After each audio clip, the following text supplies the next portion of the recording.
25 अगस्त को प्रदोष होम प्रदोष की सारे प्रदोषों में कामना सिद्धि की प्रदोष अगर मानी गई है तो भौम प्रदोष को माना जाता है, मंगलवार को माना जाता है। मंगलवार के दिन, मंगल के दिन जब प्रदोष पड़ती है तो भौम प्रदोष कहलाती है। और उस दिन मंगलवार का दिन हो, डॉक्टर ने भी कह दिया हो कि इसको 20 साल तक औलाद नहीं हुई, 25 साल तक नहीं हुई, 30 साल तक नहीं हुई, 30 साल हो गए औलाद नहीं हुई और सब तरह से जब हार जाओ, भौम प्रदोष के दिन प्रदोष काल में शिव जी के मंदिर में शंकर के शिवलिंग पर 3 जगह पर कनेर का पुष्प समर्पित करना प्रारंभ। पहला अशोक सुंदरी की जगह पर, दूसरा जहां शिवलिंग रखा हुआ है उस जलाधारी पर, कटी पर, और तीसरा शंकर भगवान के शिवलिंग पर पुष्प कनेर का रखना प्रारंभ कर दो। उसमें से अशोक सुंदरी वाले पुष्प को घर लेकर आना प्रारंभ कर दो।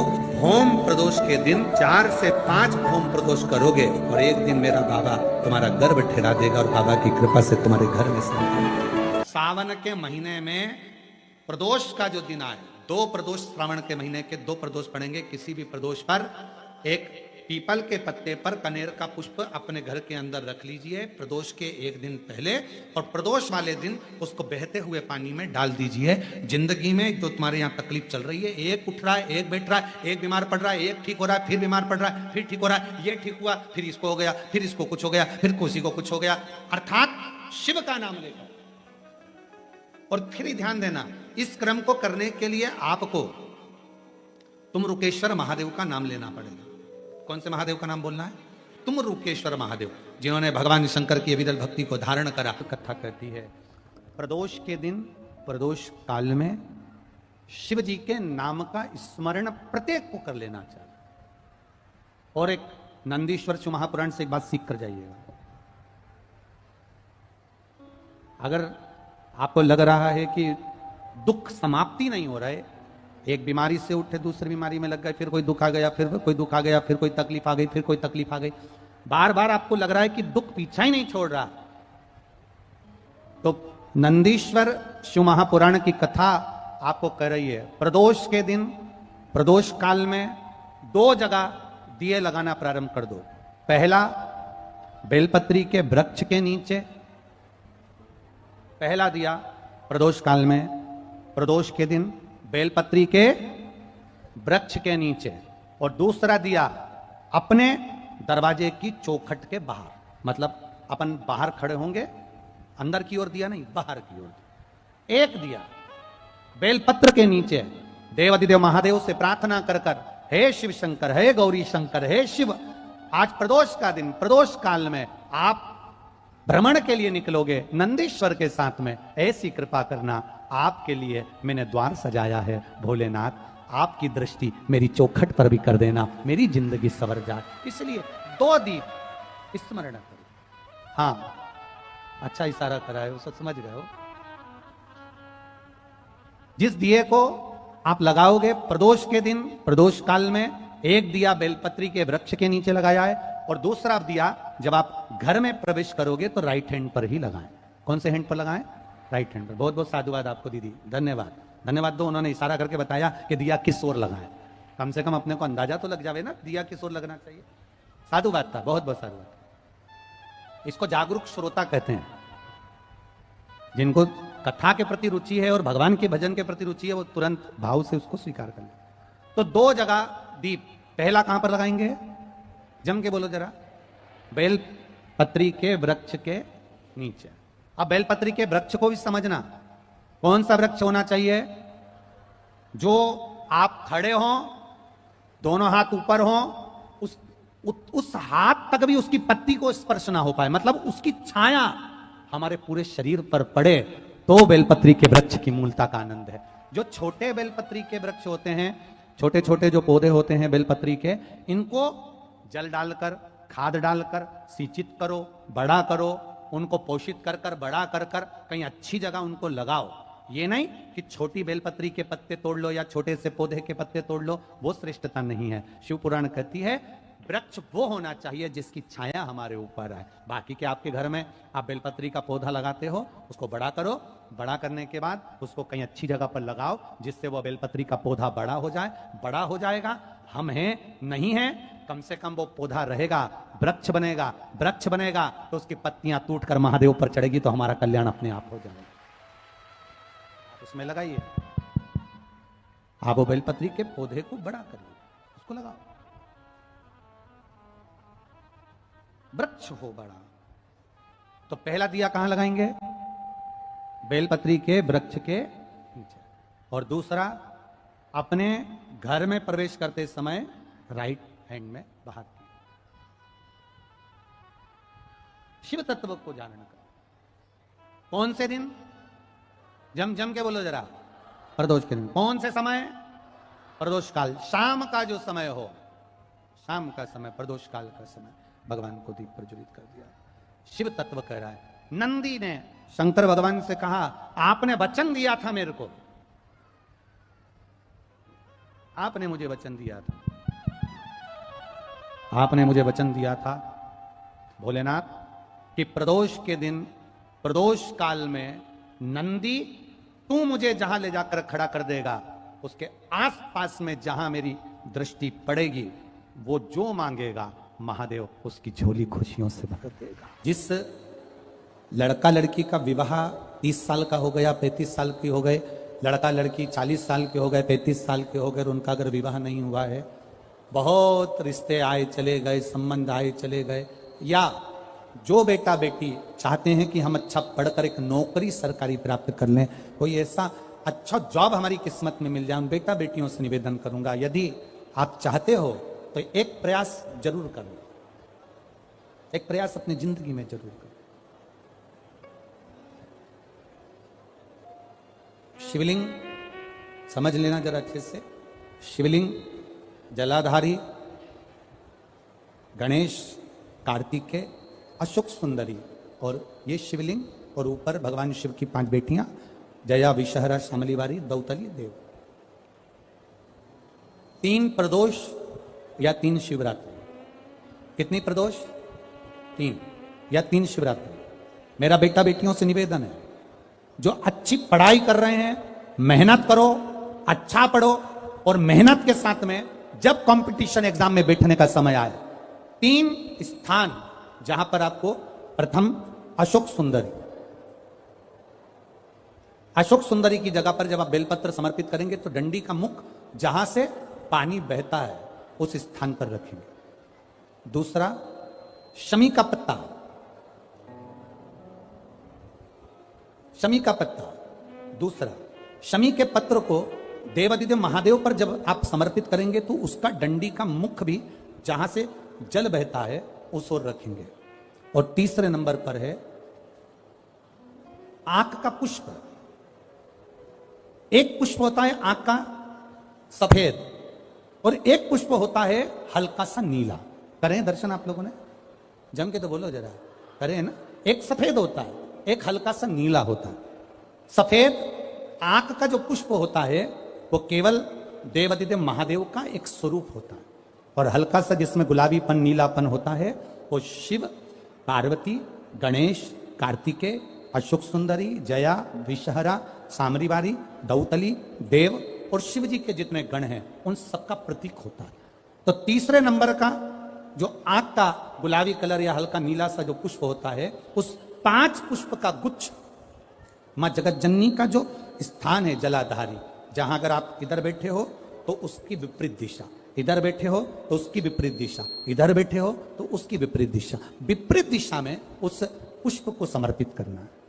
अच्छी पढ़ाई करो, अच्छी मेहनत करो, और मेहनत के साथ में जब कंपटीशन एग्जाम के लिए जा रहे हो, उस जगह पर सीए की पढ़ाई भी कर रहे हो, चाहे किसी भी पढ़ाई में लगे हो, मेहनत के साथ में बाबा देवादिदेव महादेव को 3 प्रदोष या 3 शिवरात्रि आप दिल से बाबा को समर्पित कर कर, बाबा से प्रार्थना कर कर अशोक सुंदरी पर चढ़ाई हुई बेलपत्र को वापिस लेकर आइए।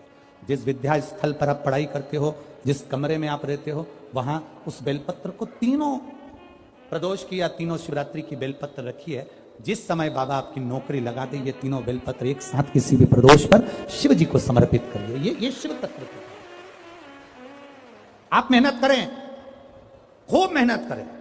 कंपटीशन एग्जाम के लिए जितनी कोचिंग कर सकते करो, मेहनत करना उतना करो, जितना करते उससे 4 गुना ज्यादा करो, और उसके साथ में देवादिदेव महादेव से प्रार्थना, तेरा ही दिया मैंने खाया पिया है, तेरा शुक्रिया है, तेरा शुक्रिया है।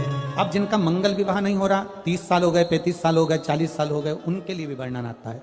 एक बेलपत्र, एक शमी पत्र, और महाराज वही आंकड़े का पुष्प 5 अपने हाथ में लेकर, बेलपत्री का वृक्ष जो होता है उस वृक्ष के नीचे उसको रखकर शंकर भगवान के मूल मंत्र का स्मरण करते हुए, चाहे तो आप पंचाक्षर करें, चाहे आप षडाक्षर करें, चाहे आप श्री शिवाय नमस्तुभ्यम करें, केवल जो जल का पात्र है वो जल के पात्र से 5 बार जल समर्पित कर कर बेलपत्री के वृक्ष की 7 परिक्रमा कर कर बाबा से प्रार्थना कर कर उस पत्ती पुष्प को लेकर वापिस सजाएं, पूजन वाली जगह पर उसको रख दीजिए और बाबा कृपा करेगा, जितना जल्दी होगा उतना मंगल विवाह आपका पक्का कराएगा, ये निश्चित।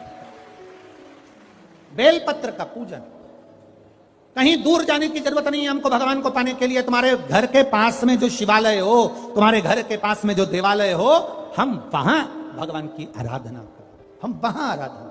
तो शिवलिंग का स्मरण आप करेंगे, बीच में जो एक मोटी सी लाइन होती है इसको अशोक सुंदरी कहते हैं। सब लोग दर्शन करें, जम के बोलो जरा, करें। अशोक सुंदरी की जगह जहां पूरी हो जाती है उसके बीच में शिवलिंग और उसके बीच में थोड़ी सी जगह खाली आती है। करें दर्शन, समझना जरा बहुत अच्छे से। जैसे ये अशोक सुंदरी की जगह है, हम निवेदन करेंगे आस्था चैनल वालों से भी और एलईडी वाले भी, जिन जिनको एलईडी पर आप दर्शन करा रहे हैं वो पूरी तरह से कराएं। गणेश जी का स्थान, षडानंद कार्तिकेय का स्थान, अशोक सुंदरी का स्थान बीच में। अशोक सुंदरी का जो स्थान पूरा हो जाता है वहां से लेकर शिवलिंग के बीच में खाली जगह आती है। करें दर्शन आप लोगों ने, खाली जगह आती है।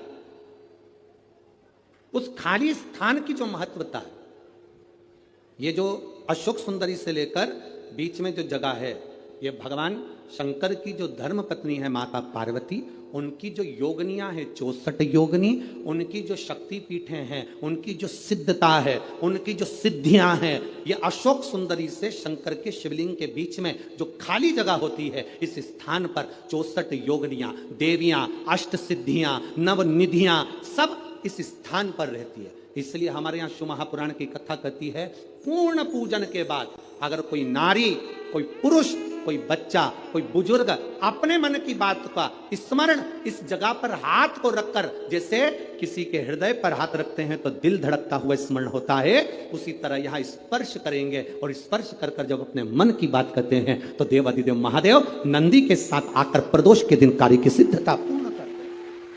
उस स्थान की मूलता होती है, वो स्थान समझ में आएगी ना जगह? अरे बोलो तो जम के, नहीं समझ में आई हो तो एक बार फिर वापिस समझ लीजिए, फिर समझो बात। स्थान देखिएगा, अपने को भगवान की कृपा से यहाँ नागपुर में शंकर जी का शिवलिंग कोई ने कागज का बनाकर यहाँ जो भेजा, ये काम बाबा की कृपा से आप लोगों के स्मरण के लिए आया। देखिए जरा, गणेश जी का स्थान, कार्तिकेय जी का स्थान, बीच में ये आ गई अशोक सुंदरी की मोटी सी लाइन। अशोक सुंदरी की लाइन जहां खत्म होती है, वहां से जो शिवलिंग रखा है, इसके बीच की जो जगह है, ये जो बीच में अशोक सुंदरी के स्थान से लेकर शिवलिंग के स्थान के बीच में जो खाली जगह है, ये 64 योगनियां, अष्ट सिद्धियां, नवनिधियां, सब कुछ मेरे देवाधिदेव महादेव ने माता पार्वती को अपने चित्तवृत्ति के साथ यहां अनुमति प्रदान कर रखी है। वहां का स्पर्श, वहां का मात्र स्पर्श और हमारे दिल की बात। शंभो, आप में से कितने लोग हैं जो पार्थिव लिंग का निर्माण करते हैं? काय में बनाते हो? पात्र में। पात्र के अंदर जब शिवलिंग का निर्माण करते हो तो सबसे पहले नीचे एक बेलपत्र रखते हो, एक बेलपत्र। क्यों? कहते हैं जब हमने शिवलिंग बना लिया, पूजन चालू कर दी, पानी डालना प्रारंभ करा, ये तो मिट्टी है, धीरे धीरे पानी चढ़ते चढ़ते गलने लगती है। जब मिट्टी गलने लगती है, शिवलिंग थोड़ा थोड़ा खंडित होने लगता है। मन में आता है कि हमने शिव जी की पूजन करी, शिवलिंग मिट्टी का था, गल रहा है, शहद चढ़ाने से, दूध चढ़ाने से, जल चढ़ाने से, अभिषेक करने से मिट्टी गलने लगी है, शिवलिंग खंडित होने लगा है। शिव महापुराण की कथा कहती है पार्थिव लिंग को, मिट्टी के शिवलिंग को जब हम बेलपत्र के ऊपर निर्माण करते हैं, पार्थिव शिवलिंग बनाकर पूजन करते हैं, तो वो मिट्टी का शिवलिंग अगर गल भी जाए, टूट भी जाए, पानी में बह भी जाए, तो याद रखना वो कभी खंडित नहीं माना जाता, वो अखंड ही माना जाता। जब तक आपकी पूजन चलेगी तब तक वो अखंड ही माना जाएगा, जब तक उसका विसर्जन नहीं होगा।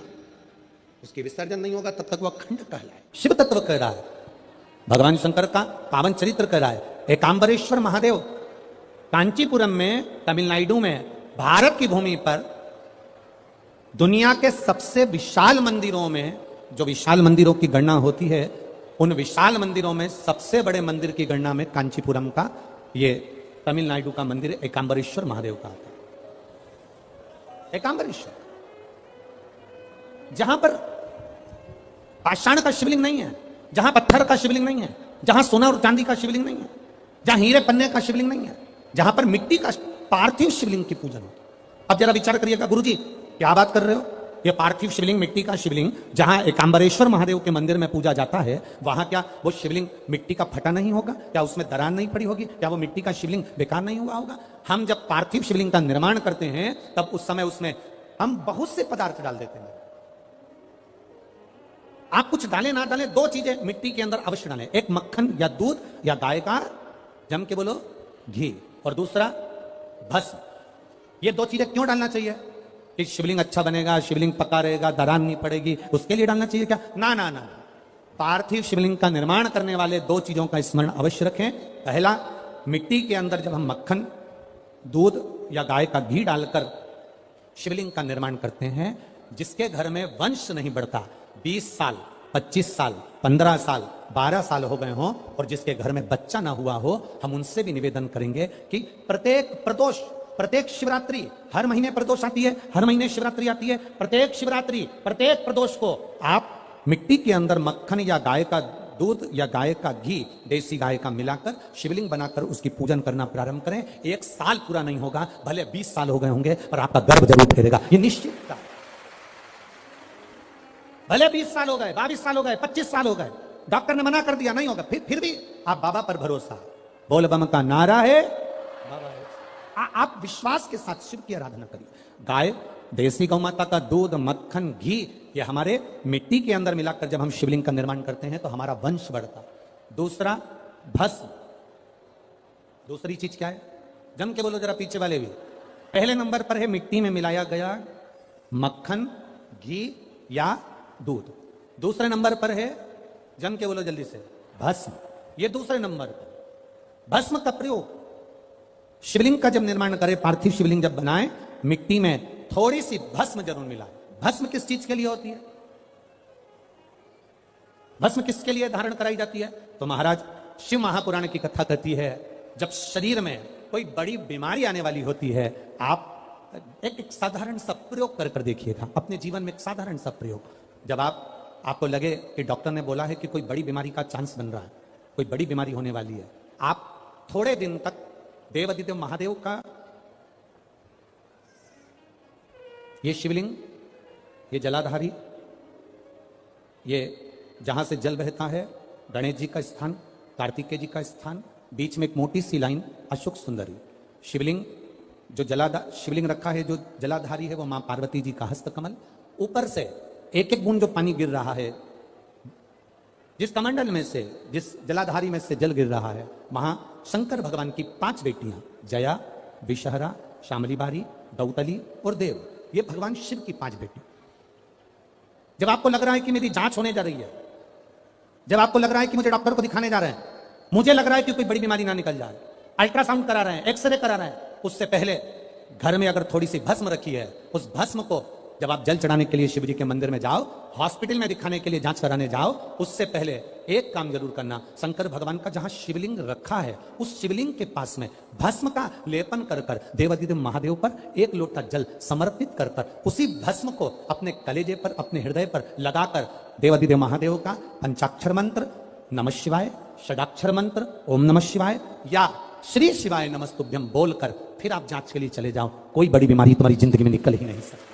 भस्म, भस्म हो, भस्म का काम किया, हमारे रोग को, हमारी बीमारी को हमारे आने वाले जो रोग हैं, जो बीमारी है, जो तकलीफ है, उसको समाप्त करती है। का निर्माण कर रहे हो पार्थिव शिवलिंग का, उसमें थोड़ी सी भस्म हमारी बीमारी को हर लेती है, थोड़ी सी भस्म हमारी तकलीफ को हर लेती है। भस्म का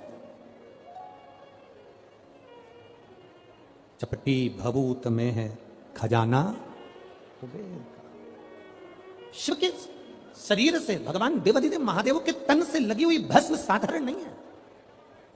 भस्म को चढ़ाने वाला भी साधारण नहीं होता और भस्म को लेने वाला भी साधारण नहीं होता।